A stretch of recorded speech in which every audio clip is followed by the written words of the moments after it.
রাজবাড়ীর দৌলতদিয়া ফেরিঘাটে দ্বিতীয় দিনের মতো উদ্ধার অভিযান শুরু করেছে ডুবুরি দল এবং ঠিক সকাল 8টা থেকে উদ্ধার অভিযানটি শুরু হয়েছে এবং অনেকেই আসছে আত্মীয় স্বজন যারা রয়েছে এবং গতকালকের যে নিখোঁজ হয়েছিল, যে গতকালকে যে দুর্ঘটনা ঘটেছিল, যে বাস যেভাবে নদীতে ডুবে গিয়েছিল এবং যে নিখোঁজ হয়েছিল, ঠিক তাদের স্বজনরা এসে তাদের খোঁজ করছে এবং ঠিক ডুবুরি দল আমরা দেখতে পেলাম যে 3টি ইউনিট তারা এই ঠিক ফেরিঘাটের সামনে তারা উদ্ধার অভিযানে তারা কাজ করছে। আমরা ঠিক গতকাল রাত থেকে এই জায়গাটির মধ্যে উপস্থিত ছিলাম এবং সেখানে আমরা দেখতে পেলাম যে আজ ভোরবেলা পর্যন্ত 23টি লাশ উদ্ধার হয় এবং আজকে সকালে এই 23টি লাশের হস্তান্তর কার্যক্রম সেটি সকালে শুরু হয় এবং আমরা সকালে দেখেছি যে 18টি লাশের হস্তান্তর কার্যক্রম হয়েছে এবং যারা লাশগুলো নিতে আসছে এবং তাদেরকে পর্যাপ্ত ডকুমেন্টস এবং হচ্ছে যে যে পরিবারের সদস্য এবং তাদের সেই ডকুমেন্টস এবং কাগজপত্রগুলো দেখিয়ে তাদেরকে সেই লাশগুলো হস্তান্তর করা হচ্ছে।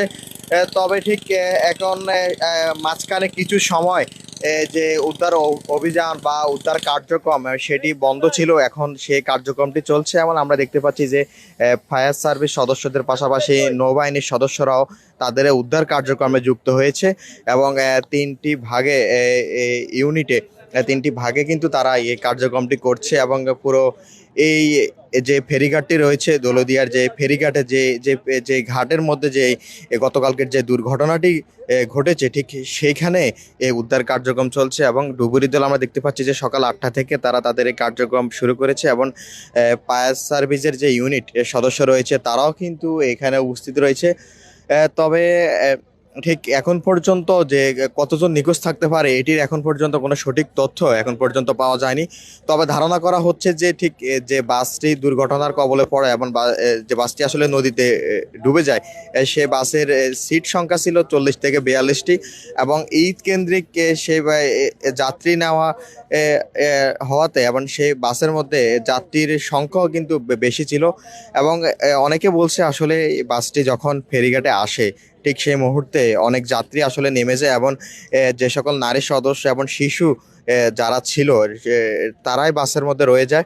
আমরা আজকে ভোরবেলায় রাজবাড়ীর সরকারি যে মেডিকেল কলেজটি রয়েছে, হাসপাতালটি রয়েছে, সেখানে গিয়ে আমরা যে তথ্যটি জানতে পারি সেটি হচ্ছে যে যে 23টি লাশ পাওয়া গেছে তার মধ্যে 11 জন নারী সদস্য রয়েছেন, নারী রয়েছেন এবং তার 7 জন শিশু রয়েছেন এবং বাকি যারা রয়েছেন তারা রয়েছেন পুরুষ এবং সেখানে তাদের আত্মীয় স্বজনরা আসছেন এবং সেখানে তারা তাদের যে ডকুমেন্টস এবং কাগজপত্র দেখিয়ে তার পরবর্তীতে সেভাবে লাশটি হস্তান্তর করা হচ্ছে এবং দ্বিতীয় দিনের মতো ঠিক আমরা দেখতে পাচ্ছি যে এখন এই মুহূর্তে উদ্ধার কার্যক্রমটি চলছে এবং গতকালকে যে যে উদ্ধার কার্যক্রমটি আসলে হয়েছিল সেটি বলা যায় যে আবহাওয়া কিন্তু প্রতিকূল অবস্থায় ছিল এবং আবহাওয়া ছিল, এই নদীও ছিল উত্তাল এবং ঢেউ ছিল এবং বৃষ্টি ছিল এবং যার কারণে ধীর গতিতে সেই কার্যক্রমটি করতে হয়েছে।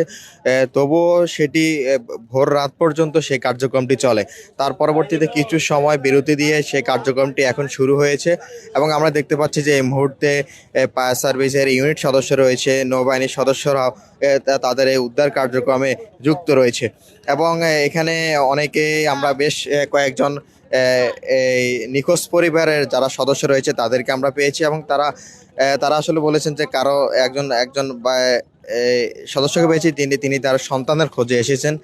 গতকাল তার সন্তান ঢাকার উদ্দেশ্যে এটিকে বাসটিতে করে রওনা হয়েছেন এবং তিনি এখন পর্যন্ত তার সন্তানের খোঁজ পাননি। তাই তার একটিমাত্র সন্তান এবং তিনি গতকালকে ঢাকার উদ্দেশ্যে যাওয়ার জন্য, কর্মস্থলে যাওয়ার জন্য তিনি এই বাসে যাত্রী ছিলেন এবং আরেকজনকে পেয়েছি এবং সেটি হচ্ছে উনি ওনার ভাই এবং ওনার ভাইয়ের যে স্ত্রী রয়েছে এবং সেই দুইজন এখন পর্যন্ত নিখোঁজ এবং তিনিও সেই তার ভাই এবং তার ভাইয়ের স্ত্রীর দুইজনের খোঁজ করতে তিনি এই জায়গায় এসেছেন। ঠিক বলা যায় যে ঠিক বাসের মধ্যে ধারণা করা হচ্ছে যে 50 থেকে 60 জন যাত্রী ছিল এবং তার মধ্যে ঠিক গতকালকে যে ঘটনাটি ঘটে সেই সময় 11 জনকে জীবিত উদ্ধার করা হয় এবং বাসটি যখন পড়ে যায় তখন ভিডিওতে দেখা যায় যে কিছু সদস্য বাসের জানালা দিয়ে তারা বেরিয়েছেন এবং তাদেরকে পরবর্তীতে উদ্ধার করা হয় এবং তার পরবর্তীতে আরো 3 জনকে উদ্ধার করা হয় এবং 3 জনের মধ্যে 2 জনকে হাসপাতালে নিয়ে যাওয়া হলে সেখানে তাদেরকে চিকিৎসক মৃত ঘোষণা করে এবং আরেকজন যিনি ছিল তাকে চিকিৎসা দেওয়া হচ্ছে সরকারি মেডিকেলে। ঠিক এই মুহূর্তে আসলে আমরা সরাসরি যুক্ত ছিলাম রাজবাড়ির যে দৌলতদিয়া যে ফেরিঘাট রয়েছে এবং সেখানে সর্বশেষ যে দৃশ্য এবং যে কার্যক্রম সেটি নিয়ে আমরা এতক্ষণ সরাসরি যুক্ত ছিলাম এবং জানাচ্ছিলাম যে এখানের উদ্ধার কার্যক্রমের সর্বশেষ তথ্য নিয়ে। এখানে পাতুরিয়া আরিচা থেকে টিম আসছে, একটা টিম 5 জনের একটা টিম আসছে, ঢাকা থেকে 5 জনের একটা টিম আসছে এবং ফরিদপুর থেকে 5 জনের একটা টিম আসছে। মোট 15 জনের টিম কাজ করতেছে।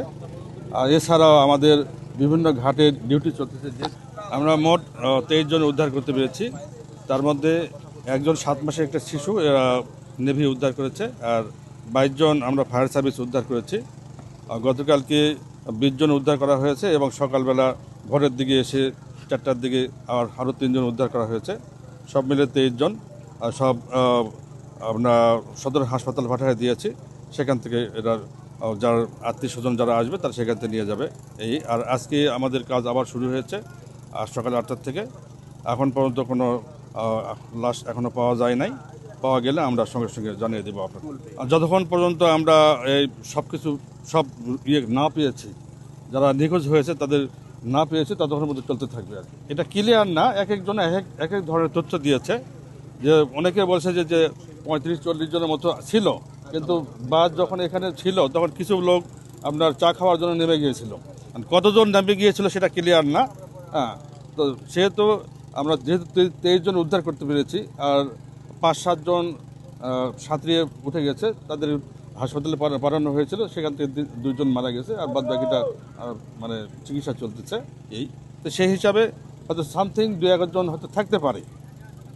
এটা আমরা দেখতেছি, যদি পাওয়া যায় আমরা আপনাদের জানিয়ে দেব।